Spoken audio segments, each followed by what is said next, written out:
welcoming to the CNO show right now, featuring BDK reviews. The filmmaker for Pom Wonderful Presents, the greatest movie ever sold in theaters today, Morgan Spurlock. Welcome to the show, sir. Hey, thanks for having me. I appreciate it. It just rolls off the tongue, doesn't it, that title? Yeah, it does. It's so long and eloquent.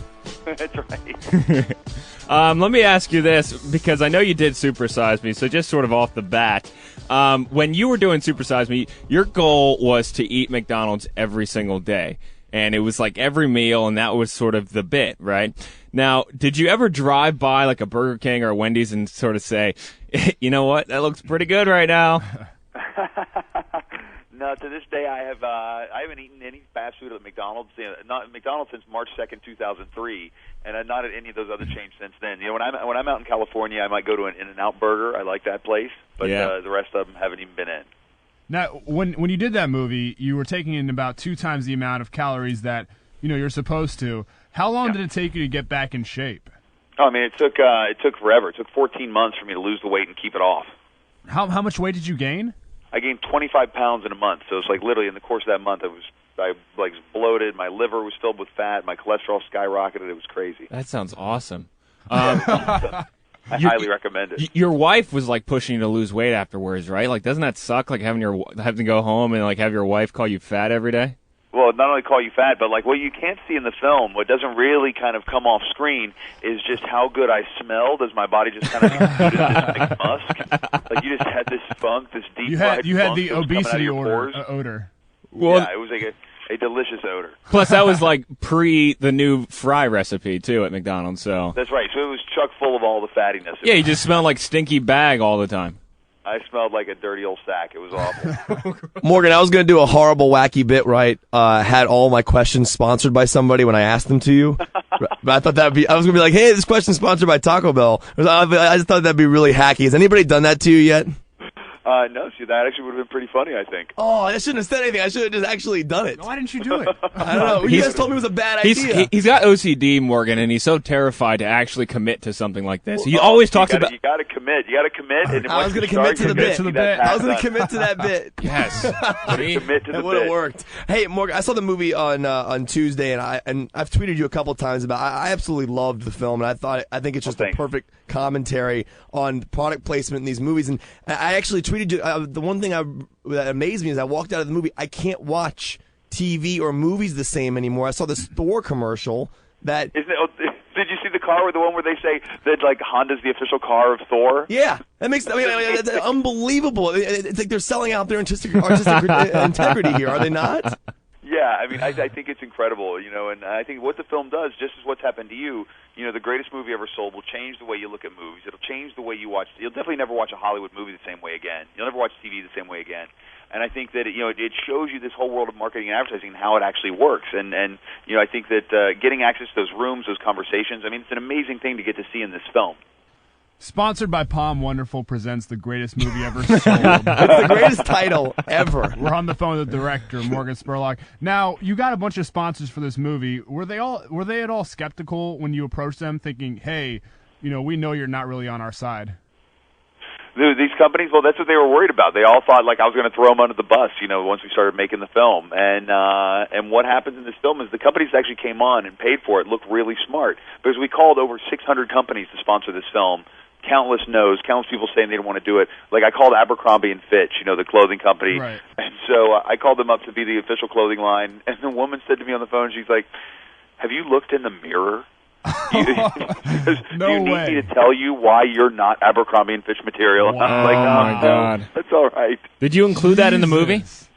No, we didn't put that. We have so many other good calls in the film. It's like we didn't put that one in. Oh wow, it's unreal. Hey, Morgan, one of the things when we're watching the film, like Pom actually says to you, "Hey, we want a final approval on the movie," and right. that to me was like the complete and utter. That's what's wrong with Hollywood today. Is if an advertiser is going to tell a director that we want to cut things out that don't make us look good. And I don't want to give anything away, but I don't know if you want to talk about it. But what ended up happening? How did you get in or get out of that situation? Well, the thing is, we kept pushing back. We kept trying to negotiate to have final cut of the movie, which in the end we ultimately got, which is remarkable. I mean, right. The fact that we had companies that were coming in giving us hundreds of thousands of dollars, who wanted final cut, who wanted to approve all the scenes they were in. And we're like, guys, you can't have that, But what you start to see in this movie, what I think makes the film really transparent, and what I think makes it really worth viewing, is you start to see how all these companies have control and influence over big Hollywood movies, over TV shows, and you see how that actually works. Yeah, it's seriously, it almost got to the point where I almost felt sick when I was watching some of this stuff that, like the thing you showed from 90210, and the guy's like, this Dr. Pepper is amazing. And right. I mean, that is like so blatant. Do you think they're aware of how dumb that looks? I mean, I think that what, from the people who are giving the money, like the people who are the brands, like Dr. Pepper, they don't care how bad it looks. Right. They literally want commercials in the middle of these shows. Like, they don't care. But I think the writers who are writing these shows know that it's not good and know that it's kind of schlocky, and for me that's the biggest problem. They got to get all those companies out of the writers' room.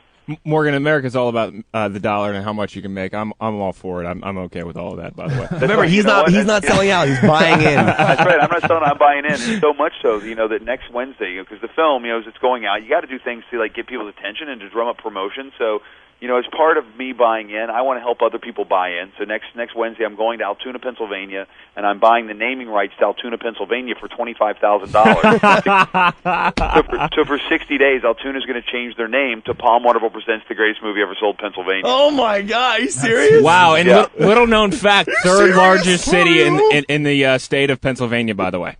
Third largest what? Third largest city in the state of Pennsylvania. How do you know that about Altoona, Pennsylvania? I don't know. I just a lot of ex-girlfriends. Let me ask you this, Morgan. Michael Moore, when it comes to documentaries, now you've been successful in TV, documentaries, and movies, and just all-encompassing, all around, just that medium. You've been successful so far. And Michael Moore he's managed to take documentaries and into this different direction. Now, he's won awards for these things, and I feel like he's sort of like this false icon to me because he's been caught in the past, altering his films and right. sort of going back and reshooting these things and knowing that documentaries are supposed to be something that are just special in the way that they're just real as it can possibly get. How does that right. make you feel as an esteemed documentarian? Well, as a filmmaker, the one thing that we never reshoot things. It's we make sure we get it in the can. If we don't get it in the can, then you lost it. It is what it is. The thing that I think is the thing that people love to talk about how Michael Moore is they love, tons of people love to hate on him, and love him or hate him. The one thing that he does do is the minute he makes a movie, it does become an issue of talking. It does become a talking point. Like when he made Sicko, suddenly healthcare became a real thing to talk about. Like it became front page news. It was a lead story. And as a filmmaker, you want people to kind of start to talk about issues. You don't want them to just get swept under the rug. So hopefully with this movie, with the greatest movie ever sold, people start talking about the impact of advertising on our culture, the impact of it in our entertainment, and kind of asking the question, where do we draw the line? How much is too much? But if he's stripping away that feeling of just being genuine by slanting everything into his corner, how true is it that we're talking about a topic? Should we really be talking about it if he has to shape and mold everything to fit his perfect scheme? But when we're talking about it in the news, like when he makes the film and suddenly it becomes a story, it becomes stories around it. Like every story doesn't revolve around him, But Time Magazine did a front page cover, about like the crumbling healthcare system in America. What do we do? It wasn't about his movie. It was a tangential story. So what he does is he does light a fuse that gets people talking about this topic. That isn't just driven by his film. That's driven by the problem. I don't think you'll find anybody who doesn't, think that the healthcare system in America is a problem. So I think that having that be a conversation is a great thing. Morgan, I know we have to let you go, and I'm not just telling you this because we're talking to you, and I don't really, tell you. No, I'm seriously not. That's what he's doing. What you've done with documentaries, in my opinion, is so amazing that you make these informative yet very entertaining and very funny movies that I walk away from learning something, but I was also entertained for the 88 minutes, 90 minutes, however long the movie is. I just gotta say, congratulations on finding that formula. You did a fantastic job with the movie, and I think you should steal the bit and have all your tweets today sponsored by something. It's a good idea. I'm going to start that right now. Yes. Like, can you know, like this tweet sponsored by Taco Bell or something like that. I don't know. Like, that would be. Can you put our Twitter names in there, like BDK reviews or something like that? Well, it's funny, Morgan, because we actually do our own documentaries as we do each one of these radio interviews. In fact, we like to tweet these documentaries of our radio interviews about an hour after we do them. And I think it would be interesting if we did a tweet to you of our documentary. So Morgan Spurlock presents CNO Show interviews Morgan Spurlock on YouTube. Yeah, that's right. Perfect. This is a documentary right now. Yeah. I love where this is going. That's a really good idea. Serious. All right, Morgan. Thank you so much. All right, the movie is Pom Wonderful Presents, the greatest movie ever sold in theaters today. Morgan Spurlock, we thank you. We forgot to mention, lastly, that you're actually on the McDonald's hotline. That is the that's hotline. That's actually really important. Our phone line is sponsored by McDonald's, but that's not shtick. That's not shtick at all. They actually sold that like a year ago. Does the hotline actually smell like grease? All right, Morgan. We'll talk to you later. Thank you so much for the interview, dude. You were awesome. Man. Thank you, boy. See ya. It actually it smells like good grease, is what it smells like. Yeah, like really good grease. I wanted to say this, but I that didn't was want a to offend good him. thing to bring up the McDonald's thing. Who's that? You that brought that up? Yeah, when he was talking about Michael Moore, I wanted to say so bad that Michael Moore stole his bit of conducting the Super Size Me experiment on his body, but he's been doing it for 15 years. But it seemed like Morgan was on Michael Moore's side, so I didn't want to. Well, no, here's the thing. I think he just didn't want to trash him because Michael Moore's like the king of documentary directors, and Morgan's like right underneath him, but he's not quite Michael Moore. Right. So like, I think if he trashes the guy, it wouldn't be too well for us. Now Morgan only has 3 documentaries right now. He has the one where in the roles of Osama bin Laden, Super Size Me, and now this one.